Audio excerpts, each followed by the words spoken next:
apa sepantasnya yang harus dilakukan kepada KPU, terutama tentang rekap si rekap ya. Karena merekalah yang menciptakan, mereka yang melaksanakan, tetapi mereka tidak bisa mempertanggungjawabkan apa yang sedang menjadi kacauan di KPU. Setelah tuduhan-tuduhan banyak tentang server ada di Singapura, ada di Cina, ternyata sekarang sudah kembali pelan-pelan. Jadi tentu tidak bisa lagi tentunya KPU ini dipercaya untuk melanjutkan yang sudah ketahuan kejahatan-kejahatan, kecurangannya, ketidakmampuannya. Nah, maka mungkin kita mencoba minta tanggapan dari para tokoh yang ada. Dan pertama saya minta kepada Bapak Agus Maksum, karena sebentar lagi kayaknya ada acara keluar, saya minta untuk menuntaskan apa yang sebaiknya dilakukan kepada KPU ini. Silakan, Pak. Ya, jadi kekacauan pemilu yang luar biasa ini sebenarnya sumber masalahnya ya KPU yang paling bertanggung jawab. Catatan saya yang paling penting adalah ya, selain persoalan-persoalan pelanggaran-pelanggaran yang dibiarkan, yang KPU sendiri yang harus bertanggung jawab terhadap kekacauan utamanya adalah satu, tentang 54 juta DPT yang kita minta diverifikasi dan validasi. Itu tidak dilakukan, sehingga kemudian KPU justru memberikan jawabannya tidak masuk akal. Simpel aja jawaban tidak masuk akal. Kita minta divalidasi orang yang usianya 1030 tahun. Dijawab bahwa 1030 tahun itu ada memenuhi syarat. Kan gitu nggak masuk akal kan. Nah lalu akhirnya jumlah DPT itu kita tidak tahu berapa finalnya. Jadi artinya pada waktu kemarin itu kita mau suaranya itu terkumpul berapa, nggak ada acuannya. Ya kan? Kalau DPT final itu segini melebihi segini berarti ada pemilih tambahan, atau segini berapa persen. Sekarang mau mengacu ke berapa? Nggak ada DPT finalnya itu satu. Nah, yang kemudian ini menjadikan saya mengatakan beredarnya puluhan juta surat suara di luar TPS yang beredar entah di mana, yang hari-hari ini dia akan berubah menjadi suara masuk melalui kotak suara yang sekarang itu naga-naganya sudah kita lihat tuh, di mana-mana terjadi clash antara penjaga kotak suara itu dengan mereka-mereka yang merubah-rubahkan, itu sudah muncul gitu ya. Satu itu soal DPT yang menghasilkan surat suara puluhan juta beredar dan sekarang menjadi operasi penyesuaian di lapangan. Itu tanggung jawabnya KPU, dan saya kira ini tindakan pidana yang sudah kita laporkan juga ya. Yang kedua tentang Sirekap. Nah, Sirekap ini menjadi malapetaka dari sebuah demokrasi. Kenapa? Karena demokrasi itu kan 50% plus 1 rumusnya, dan juga one person, one value, one vote. Satu orang itu nilainya tidak bisa dinilai dengan uang. Bayangkan saja 50% per 1 itu kalau terjadi persaingan ada dua gitu ya. Ini kemudian satu suara ini ke sini atau ke sini, ini dia jadi menang. Nah, ini yang namanya Sirekap itu merubah-rubah suara luar biasa banyaknya, bukan cuma satu, dan itu adalah sebuah kesengajaan yang jelas sebuah kesengajaan. Kenapa kesengajaan? Satu, ya Sirekap ini kan kelanjutan dari Situng, dan saya sih mengatakan ini bukan Sirekap, ini sebenarnya Situng 2019 yang dioperasikan ulang karena Sirekap itu tidak beroperasi dan tidak siap.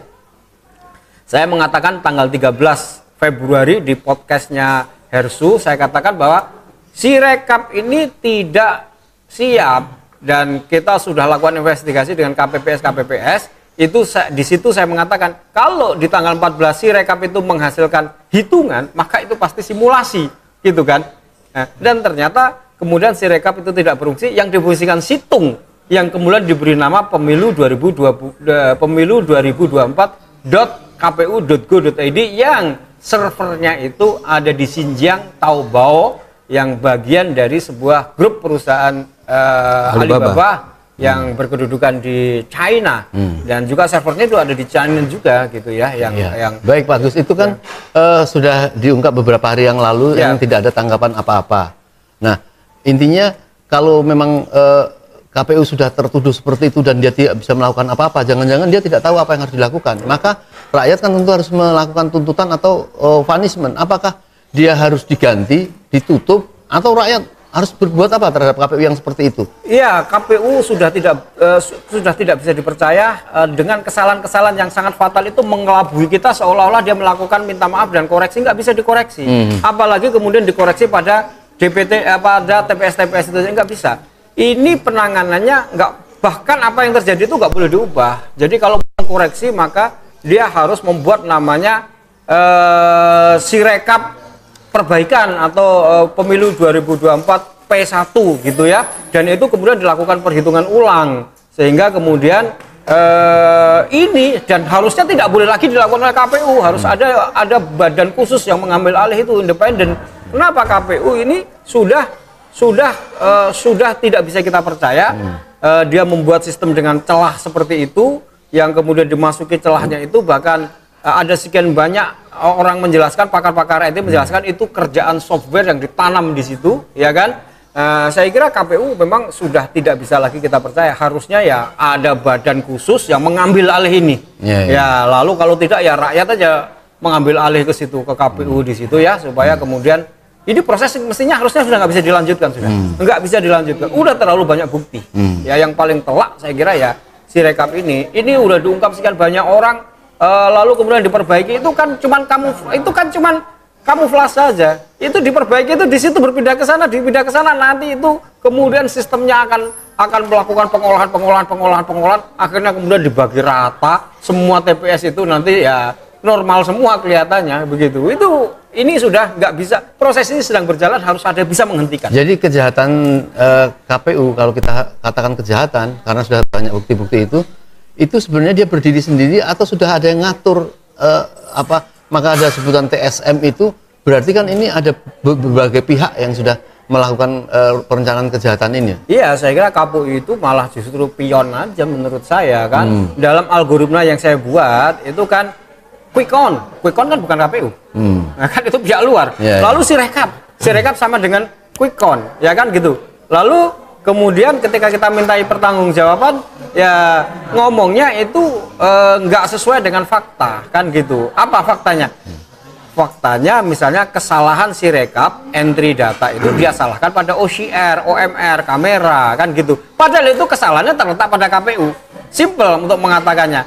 Kamera itu sudah akurat. Kalaupun kamera itu menghasilkan angka melebihi 306, kalau Sirekapnya itu didesain benar bisnis prosesnya, maka ada entry data melampaui 306 itu harusnya nggak bisa masuk.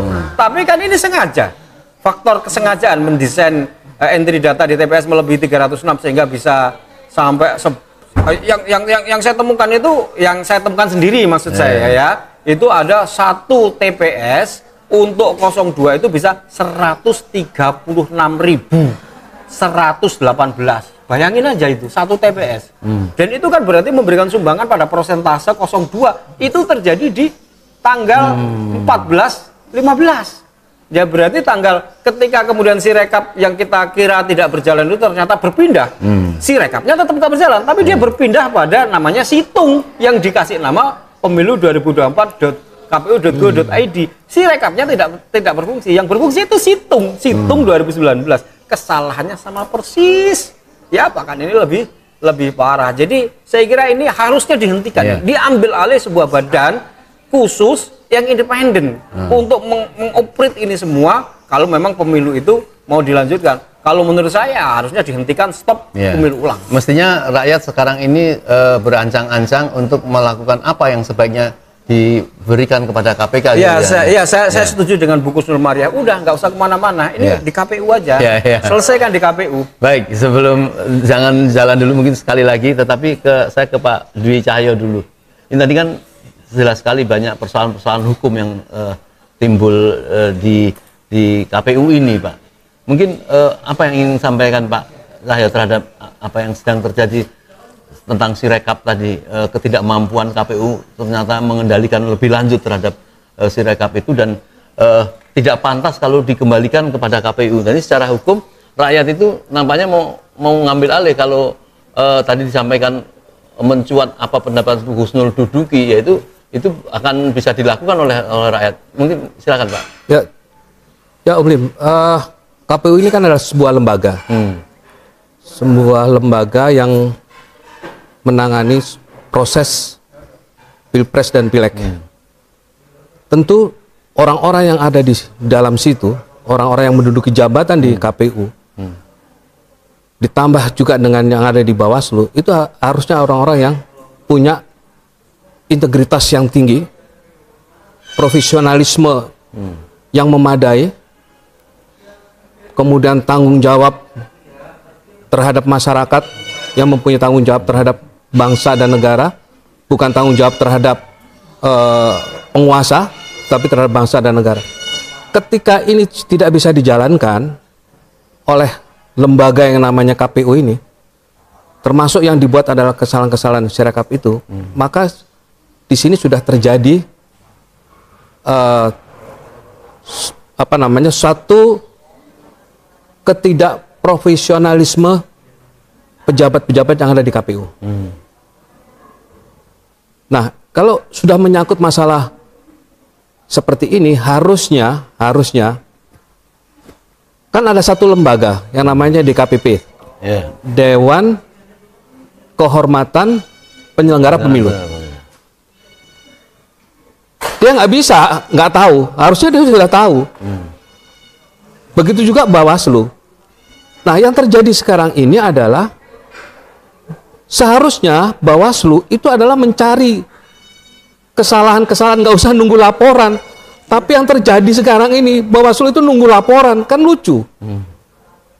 Bawaslu tugasnya iya, dia menerima laporan juga.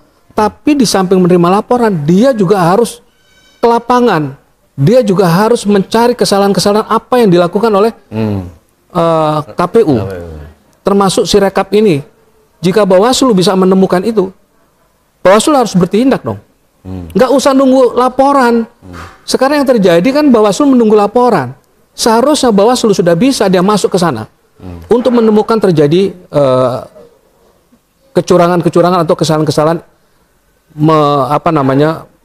melakukan ya seperti yang tadi Mas Agus sampaikan, dari Sirekap kemudian bisa dialihkan ke Situng.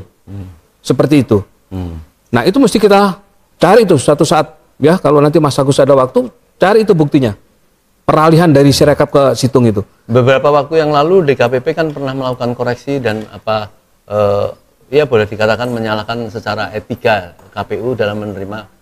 Nah, kalau saat sekarang ini kira-kira ketidakpercayaan rakyat ini sekarang kepada KPU seperti ini, mestinya DKPP bertindak atau mempunyai fungsi untuk menegur atau mengingatkan KPU gitu? Kalau kita ambil urutannya kan dari penemuan kesalahan-kesalahan yang dilakukan oleh pejabat-pejabat yang ada di KPU, seluruh yang ada pejabat maupun seluruh personil yang ada di KPU, itu kan seharusnya Bawaslu menemukan kesalahan-kesalahan itu, baru diproses. Tentu laporan itu tidak hanya berhenti di Bawaslu, Bawaslu juga harus koordinasi dengan DKPP. Jadi 3 lembaga ini seharusnya mereka melakukan semacam pertemuan-pertemuan rutin ya, sehingga ada satu kerjasama gitu loh. Kerjasama bukan dalam arti negatif ya, kerjasama dalam arti positif. Artinya fungsi kontrol juga dari Bawaslu juga harus ada, sehingga Bawaslu juga harus punya kemauan untuk mendapatkan kesalahan-kesalahan dari KPU, terjunlah ke lapangan langsung, kemudian dia mencari kesalahan-kesalahan itu, kecurangan-kecurangan itu, dan dia nanti juga bisa kerjasama dengan DKPP untuk mengambil langkah-langkah hukum selanjutnya seperti apa. Mestinya kan begitu. Nah, ini kan pemilih melihat sendiri yang terjadi apa? Banyak justru laporan dari masyarakat. Loh, tugas Bawaslu ini masa menunggu laporan dari masyarakat? Baik, kok Pak, enak? jadi ini yang sangat penting sekali ini Pak Marwan ini. Tadi sudah dijelaskan sama Pak saya sama Pak Agus. Ini rakyat kan sudah mendesak ke masalah angket itu. Tetapi ini persoalan KPU ini kalau bisa ditanggapi dari beberapa usulan, terutama ada Bu Husnul Mariah mengatakan kalau sudah seperti itu duduki saja lah duduki KPU sehingga apa itu betul-betul di apa namanya bukan disabotase tapi diambil alih oleh rakyat atau diputuskan sampai ada penggantian segala sesuatunya sebelum kita bicara masalah tuntutan ke hak angket ini. Ya, makasih Om Lim. Jadi saya kira catatan penting kita yang paling utama adalah bahwa pemilu telah berlangsung secara curang. Ya. Nah, kecurangan ini dimulai sebelum pemilu itu berlangsung sampai setelah berlangsung. Itu satu hal. Hal lain bahwa penyelenggara pemilunya ini juga bermasalah dan merupakan bagian dari rezim. Jadi kalau sudah melihat itu, sebetulnya rakyat itu bisa saja memulai dengan menuntut wakil rakyat menjalankan tugas pengawasannya. Pengawasannya itu apa? KPU-nya diaudit, kemudian pemerintahnya yang terlibat kecurangan sejak sebelum pemilu ini diselidiki menggunakan hak angket. Nah, ini cara yang memang dijamin dalam undang-undang. Dan kalau kita misalnya melakukan demo, kita berkumpul dan menyatakan pendapat, ini juga dijamin oleh konstitusi. Nah, kaitannya dengan apakah kita harus duduki KPU atau tidak, bisa saja itu nanti kita duduki lalu KPU bisa berhenti. Tapi apa solusinya gitu? Apa yang hendak kita capai di sana? Dibanding misalnya angket. Angket ini wakil rakyat. Mereka punya hak untuk melakukan penyelidikan. Nah, termasuk juga untuk menjalankan tugas pengawasan dari sisi mengaudit secara forensik, secara menyeluruh tentang bagaimana KPU itu menyelenggarakan pemilu ini, ditambah lagi tentang bagaimana menggunakan perangkat yang namanya sistem IT. Artinya ini kita bersuara, berharap nanti rakyat itu menuntut memang dalam koridor hukum. Dan kelihatan prospek hasilnya itu seperti apa sepanjang DPR itu menjalankan fungsi atau tugas angketnya itu secara objektif dan profesional dan tanpa intervensi. Sehingga dengan begitu kita berharap nanti ada hasil. Apa hasilnya misalnya? Kalau memang ditemukan kecurangan TSM, itu kan tadi sudah disebutkan. Dampaknya adalah bahwa yang terlibat ini didiskualifikasi. Ya kan? Lalu lebih lanjut lagi, kalau yang namanya pemerintah yang memang sedang diangket oleh DPR misalnya, diselidiki oleh DPR, kemudian ditemukan kejahatan yang dilakukan oleh Presiden, ditambah lagi hasil audit KPU, IT-nya dan bagaimana mereka menjalankan fungsi pengawasan itu atau menyelenggarakan pemilu itu, ditemukan pula hal-hal yang memang melanggar. Ini dikombinasikan, lalu nanti dari situ bisa ada pernyataan pendapat dari DPR yang misalnya bahwa memang Presiden Joko Widodo terlibat dalam menjalankan pemilu yang curang secara TSM. Ini bisa dimaksulkan. Kemudian kalau memang penyelenggaraan pemilu oleh KPU ini bermasalah secara hukum, ini bisa dibatalkan. Salah satunya itu adalah membatalkan 02 sebagai paslon dalam Pilpres. Jadi artinya kita lebih bisa melihat ada prospek solusi yang memang dalam koridor hukum dan bisa dipercaya dibanding sekedar kita menduduki KPU lalu untuk apa? Karena kalau menduduki KPU lalu mereka berhenti bekerja, itu bisa nanti jadi alasan misalnya situasi memaksa lalu Presiden terbitkan dekret lah, atau memperpanjang jabatannya Jokowi lah.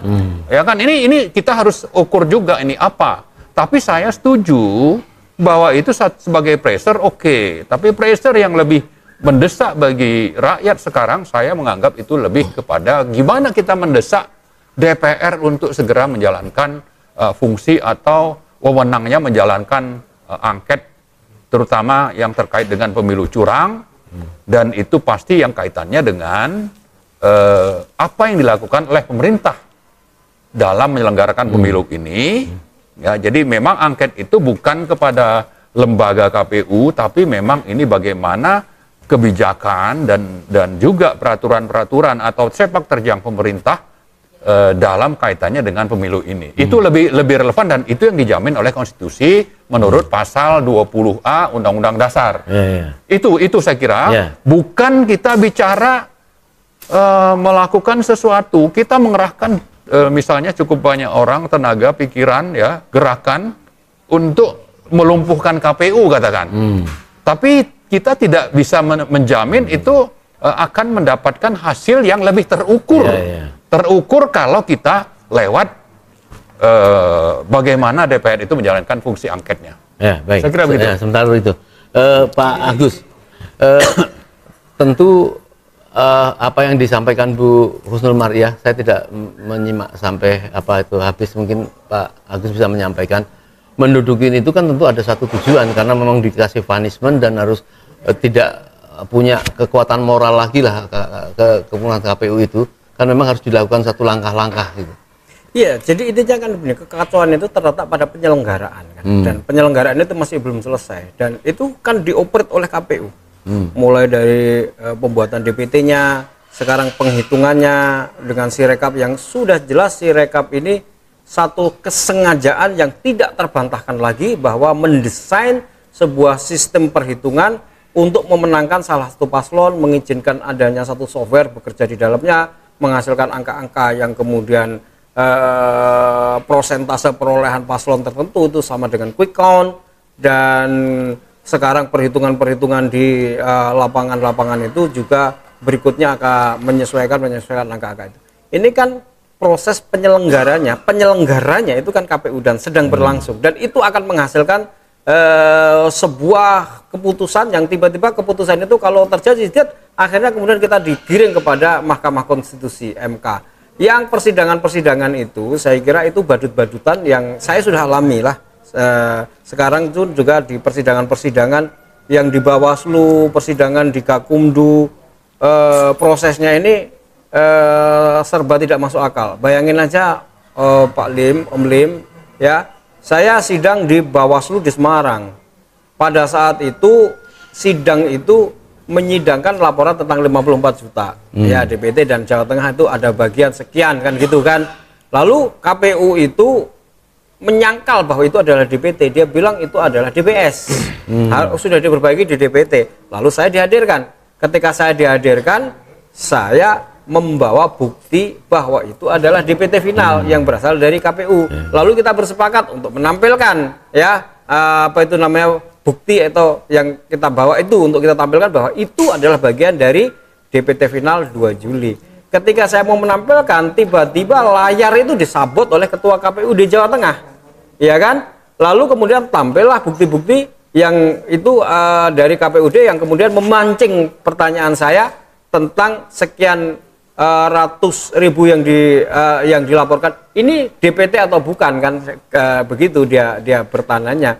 Ya tentu saja kalau saya bilang ya itu salinan. Ketika itu kemudian dia akan mengatakan, nah ini bukan DPT kan? Nah, itu arahnya mereka itu. Nah saya protes keras. Kan ini waktunya saya itu salinan DPT betul, tapi salinan DPT itu diambil dari DPT. Ini yang saya bawa ini. Sehingga kemudian tentu saja ketika dia menyampaikan 500.000 DPT bermasalah, tidak mungkin menampilkan DPT finalnya kan, maka kemudian disalin. Nah aslinya ini itu nggak sempat ditampilkan dan nggak boleh ditampilkan sampai akhir persidangan, dan itu dilakukan oleh Ketua KPUD bersekongkol di dalam sidang dengan semua majelis hakim yang dari Bawaslu itu. Jadi ini badut-badutan, ini akan berlangsung terus, termasuk juga kemudian badut-badutan nanti dibawa ke MK tuh. Sudah ada yang berdiri di MK di sana menantang-nantang kan, dan saya kira itu badut-badutan terus semua ini. Oleh karena itu jangan sampai badut-badutan ini itu berlangsung. Kita sendiri juga sudah melaporkan melalui jalur hukum. Sidang badutannya belum terjadi, tetapi sudah ditolak dulu, ya kan? Apa itu namanya, laporannya itu sudah ditolak dulu, gitu kan? Sehingga kemudian seharusnya kan kalau itu diterima saja, maka sudah nanti harus masuk ke persidangan kan, gitu ya. Tapi ini ditolak laporan kita tentang pidana-pidana yang dilakukan oleh KPU itu. Jadi saya kira prosesnya ini jangan sampai berlanjut terus. Kecurangan ini sudah tidak butuh bukti baru menurut saya. Proses kelanjutan ya ini makanya seharusnya itu KPU ini harus sudah diambil alih oleh sebuah badan untuk bisa berjalannya itu sesuai dengan aturan, kembali kepada aturan ini. Bukan ini waduh kecurangan yang berlangsung sedemikian rupa, direncanakan sedemikian rupa, berlangsung begitu saja, lalu kita itu hanya bisa memviralkan, ya kan? Dan ini terus akan berlanjut sampai kemudian nanti diputuskan hanya memviralkan. Lalu kemudian masuk ke MK kita cuma memviralkan. MK kemudian memutuskan dengan putusan yang sudah didesain, dan kemudian kita udah tahu MK juga sudah melakukan pelanggaran etik dan lain sebagainya. Sudah begitu kan? Maka sebelum itu semuanya berlangsung, berlewat, ini masih berjalan, berkutat dulu di KPU ini. Selesaikan dulu di KPU itu, bereskan dulu di KPU itu. Mestinya sih aku nggak ngerti ya. Harusnya sih ada badan lembaga yang menyelamatkan ini semua gitu loh ya. Apa sih lembaga yang menyelamatkan ini semua? Saya udah jadi gak ngerti sekarang. Harusnya DKPP itu. Harusnya DKPP. Harusnya DKPP. Ada satu hal lagi nih, Mas Agus. Saya mau tanya itu, yang di sidang di mana tadi? Semarang. Di Semarang itu. Dari pihak sana kan diberikan kesempatan untuk membuktikan itu ya di layar tadi Mas Agus. Artinya begini, prinsip hukum itu adalah siapa yang mendalilkan harus dapat membuktikan. Apakah hak ini diberikan oleh kedua belah pihak, dari pihak KPU-nya dengan pihak pihak Mas Agus diberikan kesempatan untuk membuktikan itu? Saya sebagai pihak yang sebagai saksi pelapor, yang pelapor itu kan mendalilkan bahwa ini yang kita laporkan itu adalah bagian dari DPT, itu kami harusnya menampilkan kan. Nah, itu nggak sempat menampilkan dan tidak diberi kesempatan. Tidak diberi kesempatan berarti kan? Tidak diberi kesempatan. Cuma dicecar aja pertanyaan-pertanyaan yang menurut saya tidak ada hubungannya. Misalnya kemudian dia bertanya tentang apakah DPT 54 juta yang di Jawa Tengah sekian itu dia datang ke TPS. Kan saya bilang, Pak Hakim, kita itu belum clear soal DPT ini ada orangnya atau tidak, divalidasi atau tidak. Jadi, kenapa Anda bertanya begitu? Saya bilang kan gitu. Jadi Pak Anas sebentar, mau bicara apa tentang apa yang disampaikan Pak Agus ini? Nampaknya sudah tidak melihat kemampuan KPU untuk menyelesaikan ini dan bahkan menyarankan untuk segera dihentikan, diambil alih. Kira-kira mau bicara apa Pak? Kalau misalnya rakyat memang sudah arahnya juga ke sana gitu. Ya, kita masih ada upaya-upaya yang lain kan? DKPP itu ya? DKPP bukan bisa hanya mengambil alih ya? Bisa DKPP, tapi untuk kejahatan pemilu yang dilakukan oleh KPU, pidana. Itu sudah kejahatan loh. Dengan merubah sirekap ya, sudah direkayasa sedemikian rupa, itu sudah kejahatan. Saya itu. Dan itu bisa, kita bisa pidanakan itu. Komisioner KPU, seluruh penyelenggara pemilu itu tidak profesional, tidak menyelenggarakan sesuai dengan undang-undang, dilanggar dan lain sebagainya. Ya DKPP ya, mudah-mudahan itu betul lembaga yang bisa mengambil alih itu harusnya. Mudah-mudahan seperti itu. Yang kita harapkan DKPP ini menjalankan tugasnya sebagaimana kewenangannya ya. Itu aja yang harus kita dorong. Baik, untuk DKPP lanjutkan Pak Marwan ini sangat menarik sekali apa yang disampaikan ini. Bagaimana melihat kerapuhan ya, seperti kayak sarang laba-laba aja yang nggak bisa tentu rakyat berharap kepada masalah ini. Jadi mungkin nampaknya tadi disampaikan cuma bisa memviralkan, jadi tidak ada seolah siapa yang mengambil alih ini, satu-satunya adalah memang rakyat yang harus memutuskan untuk memvanismen terhadap cara-cara mereka sembrono.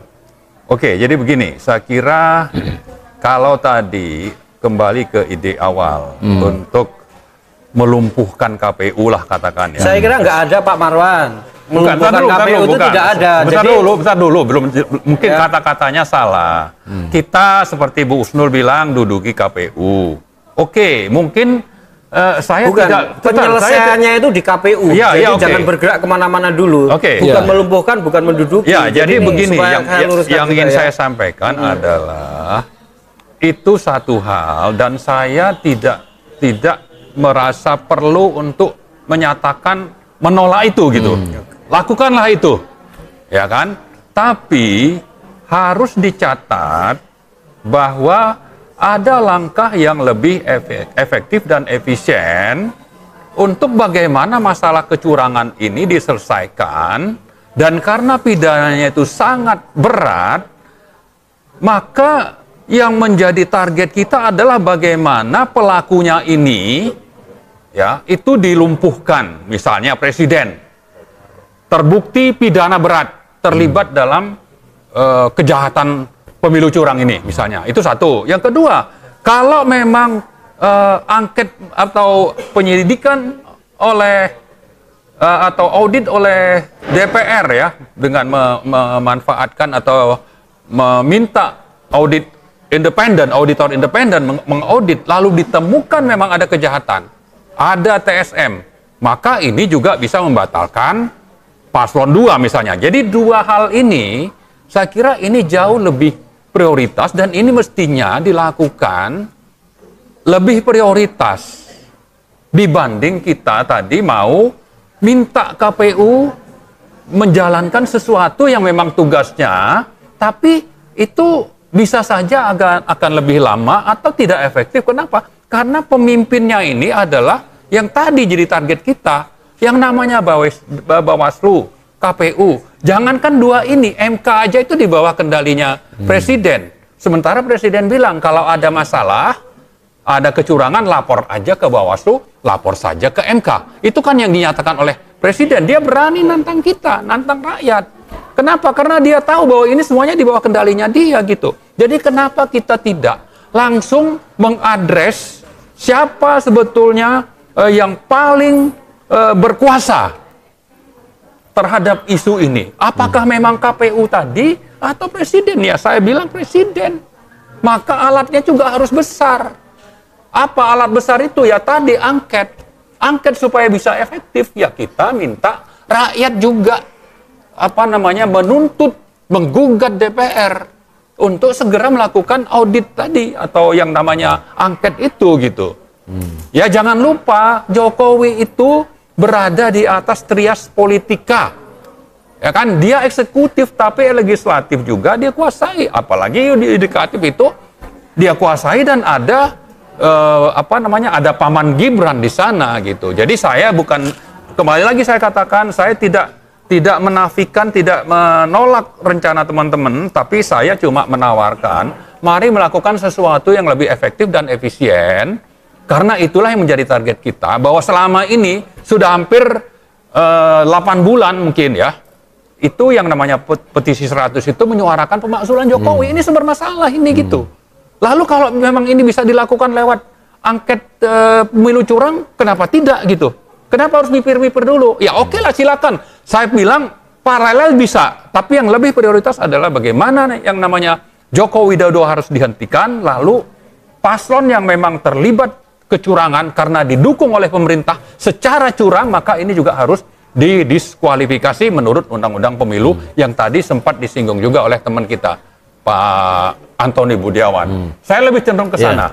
Jadi, nah, karena itu satu lagi yang penting adalah tetap saja bahwa DPR itu sebagian adalah orang-orang yang tersandra, ya, tersandra kasus, sehingga tidak akan independen untuk bersikap untuk mendapatkan misalnya angket sudah disetujui, tapi begitu nanti hasil angket untuk adanya misalnya pernyataan sikap oleh DPR di paripurna, itu bisa saja, itu kan harus melibatkan bukan cuma pengusung yang dari 5 partai itu, tapi termasuk dari yang mendukung paslon 2 misalnya. Nah, ini saya kira perlu kita ingatkan, siapapun mereka, gunakanlah hati nurani, jangan mau disandra oleh rezim yang menghalalkan segala cara untuk mempertahankan atau meraih kekuasaan. Yang itu saya kira sudah terus akan dilakukan. Apakah kita bangsa Indonesia ini mau membiarkan bangsa ini menjadi bangsa pecundang, ya, yang wakil-wakil rakyatnya itu ada di tangan 1-2 orang, ya, tanpa kuasa karena mereka itu terlibat korupsi.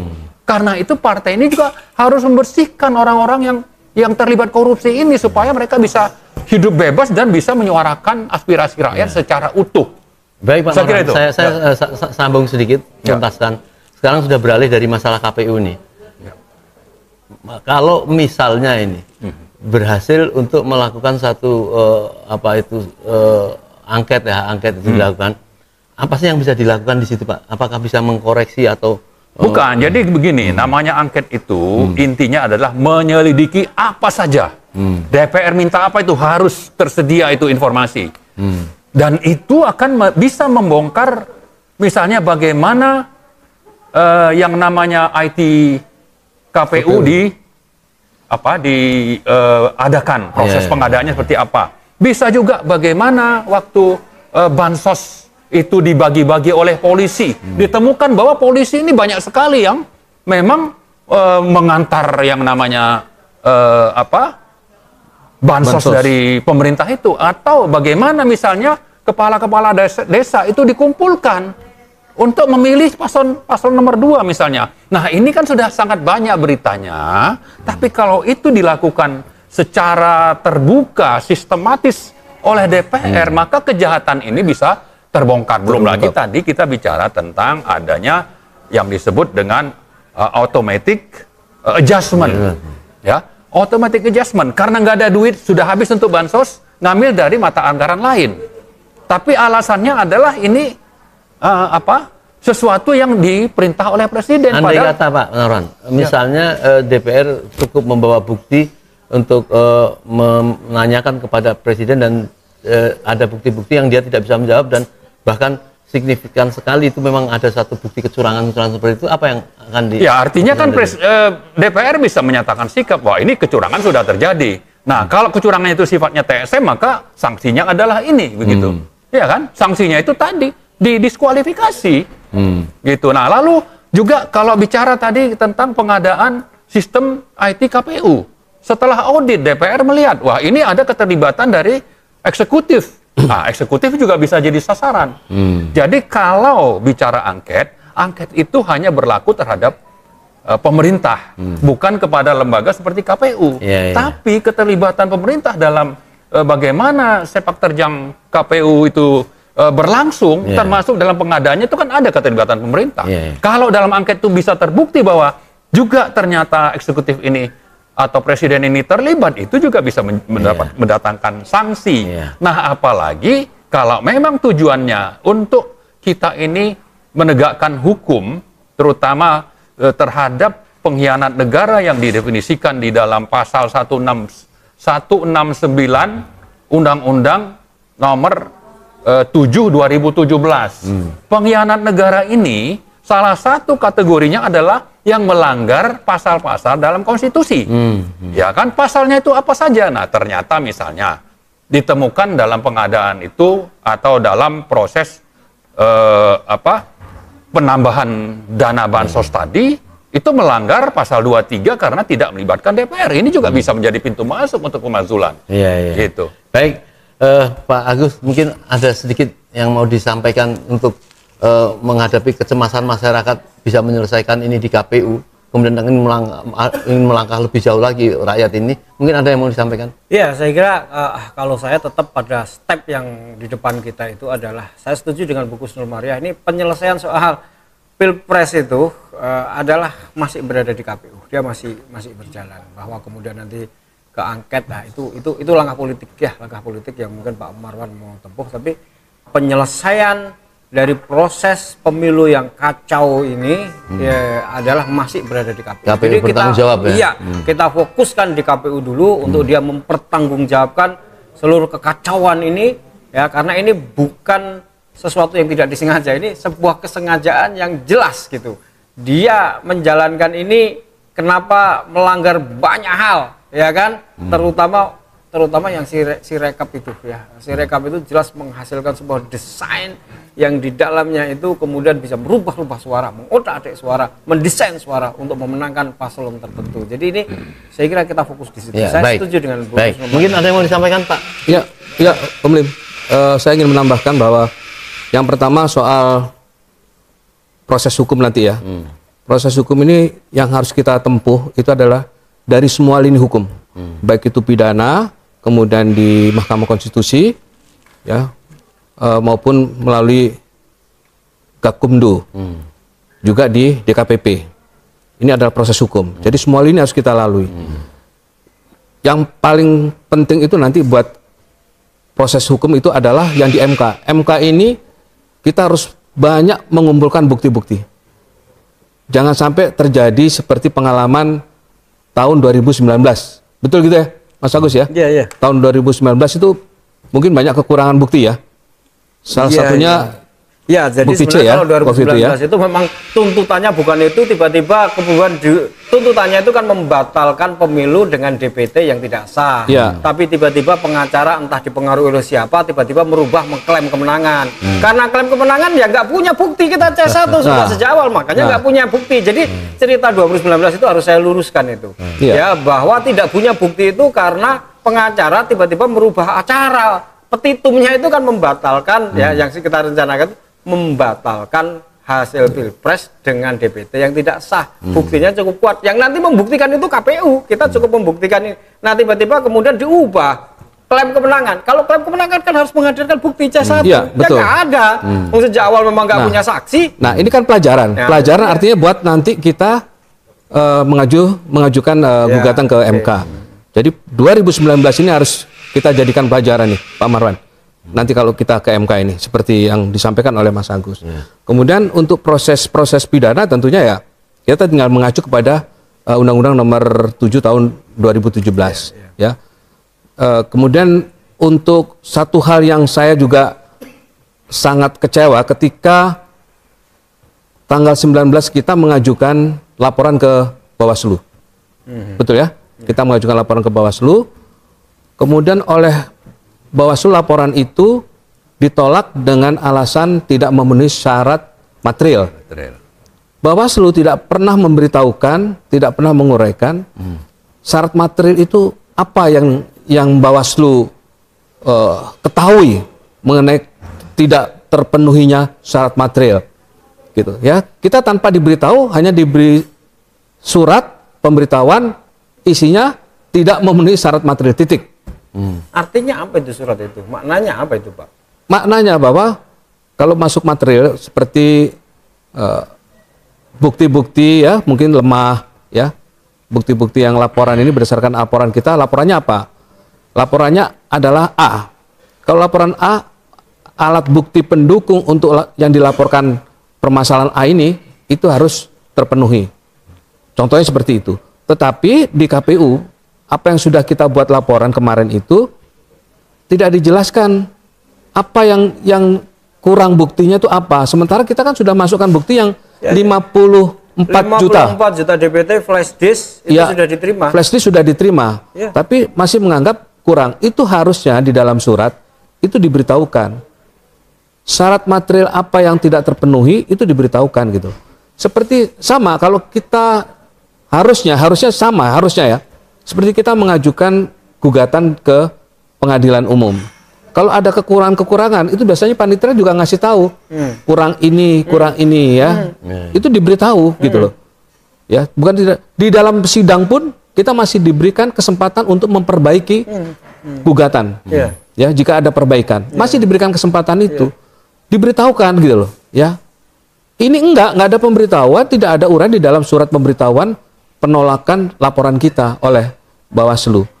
Yang tadi seperti saya katakan, Bawaslu ini maunya enak aja gitu loh. Dia nggak mau capek. Tugasnya Bawaslu kan bukan hanya terima laporan. Tugasnya Bawaslu adalah juga turun ke lapangan, mencari perbuatan-perbuatan yang dilakukan secara masif ya, yang sekarang ini dilakukan secara masif, yang sudah terang-terangan, sudah banyak laporan, harusnya dia melakukan investigasi itu. Baik, melakukan penyelidikan itu. Saya menambahkan sedikit Om Ilmi ya. Itu persis seperti 2019 saya melaporkan juga kayak begitu. Jadi kemudian diberkas, tapi ketika mau di BAP kita menunggu, ya kemudian muncul surat yang seperti itu tidak jelas apa kekurangannya. Tidak diberitahukan kan? Iya, nggak diberitahukan. Jadi ini saya kira bagian-bagian dari permainan-permainan aja ini. Badut-badutan itu loh. Badut-badutan ini, iya betul. Ini Baik, badut-badutan. Pak Marwan, terakhir nih Pak Marwan. Ini kan sudah jelas ya. Ini kan pembahasan seolah-olah ada kesalahan-kesalahan di 2019 jangan sampai terulang lagi. Tetapi kan belum meyakinkan juga bahwa kalau kita menempuh atas kesalahan-kesalahan itu akan kemudian menghasilkan satu yang memuaskan bagi kemenangan rakyat ini. Itu apa menurut Pak Marwan? Ya, jadi begini, contoh Pak Agus tadi datang ke KPU, ya kan, kita lapor ke Bawaslu, termasuk saya di dalamnya dengan Pak Narko dan Habib Muhsin. Nah, kita lakukan ini semua yang dilakukan Pak Agus, itu kan menjalankan aturan main yang diatur dalam undang-undang, ya kan, dan kita berharap mereka itu juga menjalankan fungsi tugasnya sesuai dengan yang diatur dalam undang-undang, dalam peraturan. Ya. Nah, tapi ternyata jangankan KPU, Bawaslu, MK saja tidak menjalankan fungsi dan tugasnya sesuai dengan undang-undang. Dia cuma berfungsi untuk menguji kebenaran suatu ketentuan dalam undang-undang terhadap konstitusi. Dia tidak punya hak untuk membentuk ketentuan undang-undang. Tapi dia lakukan itu. Dia bikin aturan baru, dan ini artinya kan ketentuan baru, dan ini bukan wewenangnya. Dia buat sehingga batas umur itu bisa meloloskan Gibran. Saya hanya ingin mengatakan 3 lembaga ini, KPU, Bawaslu, MK, dibentuk atas perintah undang-undang, diminta untuk menjalankan fungsi dan tugasnya sesuai dengan undang-undang, ternyata mereka tidak melakukan itu. Kenapa itu bisa terjadi? Karena ada yang lebih berkuasa. Mereka ini ada di bawah kendali yang namanya Presiden Joko Widodo. Maka kalau mau bertindak atau berbuat, tembaklah langsung, bukan nembak bunuh nih ya, tapi sasarlah apa yang paling efektif dan efisien untuk langsung ke jantung kejahatan ini gitu. Siapa jantungnya? Ya Presiden. Apa alatnya? Ya tadi angket gitu. Silakan kita gugat ke KPU, Bawaslu. Ya mungkin cuma buang-buang, tapi itu harus kita lakukan. Kita coba untuk patuh terhadap undang-undang aturan yang saya sebut tadi. Kita coba mematuhi itu. Saya setuju. Tapi jangan lupakan juga yang lebih efisien dan efektif harapannya. Yaitu bagaimana Presiden ini segera mengakhiri sepak terjangnya lewat angket untuk nanti terjadi pemakzulan, itu satu. Yang lebih penting lagi adalah kejahatan KPU dan 3 sistem tadi, 3 lembaga tadi, itu bisa dihentikan. Yang berbuah pada paslon 2 ini juga bisa didiskualifikasi. Itu yang lebih mendesak. Maka mari saya ulang lagi nih, saya mengajak seluruh rakyat Indonesia, kalau mau hidup terhormat, tidak malu di antara bangsa-bangsa yang ada di dunia. Bagaimana ini pemilu kita diselenggarakan sangat amatir dan syarat dengan kepentingan dan memalukan bangsa, ini bisa dihentikan. Ya, dan biangnya itu adalah yang namanya kepala eksekutif. Siapa itu kepala eksekutif? Ya itu Presiden Joko Widodo. Dan sudah banyak yang menyuarakan. Saya kira begitu. Baik Pak Agus dan Pak Dwi, insya Allah apa yang kita bicarakan pada siang ini betul-betul bisa memberikan masukan-masukan kepada masyarakat, ya, bahwa kita lihat KPU sudah dalam keadaan seperti ini, nampak tidak ada kemampuan untuk menyelesaikan, dan apa itu negara juga tidak mampu memberikan respon terhadap apa yang terjadi seperti ini. Maka yang terbagus apa yang disampaikan Pak Marwan tadi, kalau rakyat memang bisa nampak sekali mereka berharap kepada apa tuh hak angket itu, karena dengan hak angket itu mungkin akan ada penyelesaian yang kita tidak duga, walaupun apa batasan hanya yang bisa dilakukan hak angket, tetapi bisa merambat kemana-mana ya, apabila memang Presiden tidak bisa mempertanggungjawabkan itu. Insya Allah kita akan terselamatkanlah negeri ini dengan dukungan-dukungan kita, memberikan kekuatan moral kepada penguasa atau pemimpin-pemimpin kita yang sedang melakukan proses ini, politik ini. Baik, terima kasih saudara sekalian. Insya Allah kita tunggu tentang keputusan KPU yang nampaknya sudah tidak ada kepercayaan dan tidak mampu lagi menyelesaikan kericuhan dan kecurangan ini. Terima kasih Pak Agus. Ya, terima kasih Pak. Terima kasih. Assalamualaikum warahmatullahi wabarakatuh. Waalaikumsalam warahmatullahi wabarakatuh.